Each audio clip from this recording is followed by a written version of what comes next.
Jesus and his disciples gather around a table. They gather around a table of thanksgiving and a table of remembrance around the Passover table. They gather around this table to celebrate what God has done for Israel and what Jesus is doing and what Jesus as God is doing. They gather around it, and Jesus gives them something new. This table of tradition that becomes a source or a continuation of new tradition. You know, Eucharist, and that's what this table becomes. A table of Passover becoming a table of Eucharist. The Greek word for thanks. It's a disposition of thanksgiving. It's the action of giving thanks. It's the verb in Greek that gets used in the gospel when we hear in the English translation Jesus at prayer saying, "Father, thank you." Numerous times. Father, thank you for Eucharist, thanksgiving. So this meal of thanks, this meal of remembrance, this Passover table that Jesus shares with his disciples is a meal of love, of grace, of salvation. It's a table out of which Jesus sends them to go and do as he does.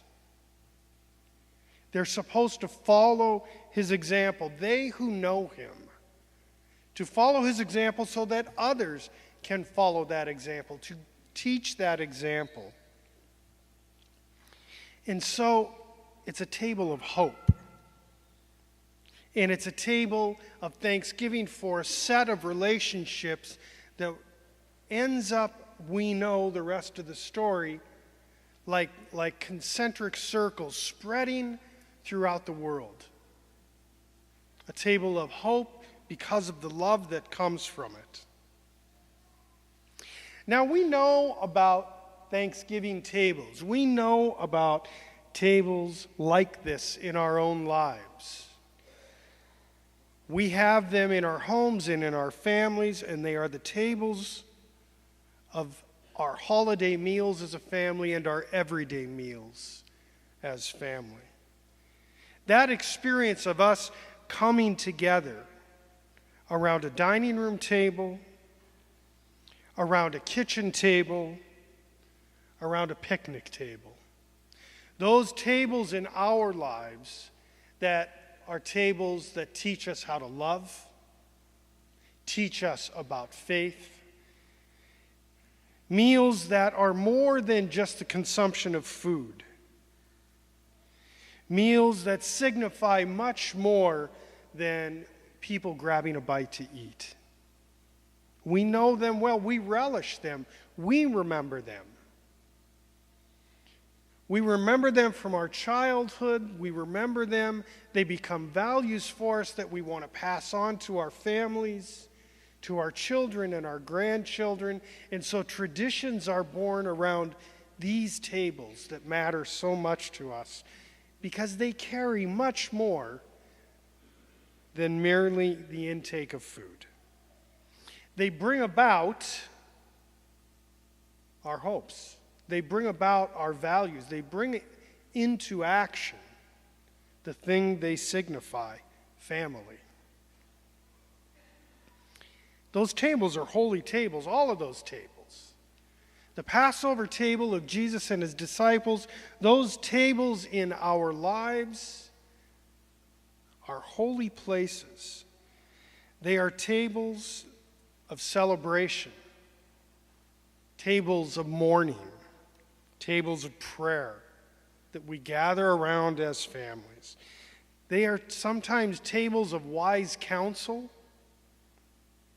tables of reconciliation, ultimately of love and faith, and that's what makes them holy, because we talk to one another. Yeah, sure, sometimes we fight across those tables, sometimes we struggle, but we rely on one another and we further this relationship. That holy place participates in this holy place, this altar. This altar that is also a table of Eucharist, of thanksgiving and of remembrance. Remembrance for what Jesus did and what Jesus in the Holy Spirit continues to do in us. To enkindle in us hope. Hope for our world globally, hope for our world in the smallness of our own existence. And it's a table, it's an altar that signifies more than just participating in a prayer service with some interesting shaped bread and some wine, but that it brings about the presence of Jesus. It brings it about because of what we believe and what Jesus promised. And so it also is a place of counsel and forgiveness, of celebration and mourning, of prayer, of love and of faith. And it's holy.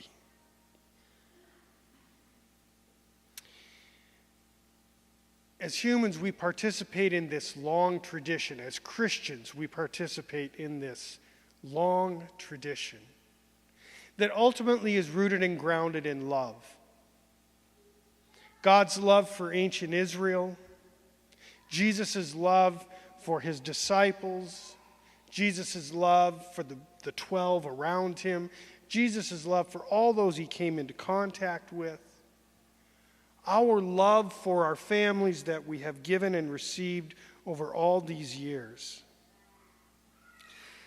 At the center of all of that, at the center of that Passover table that we see in tonight's gospel, and at the center of the experiences we have of family table,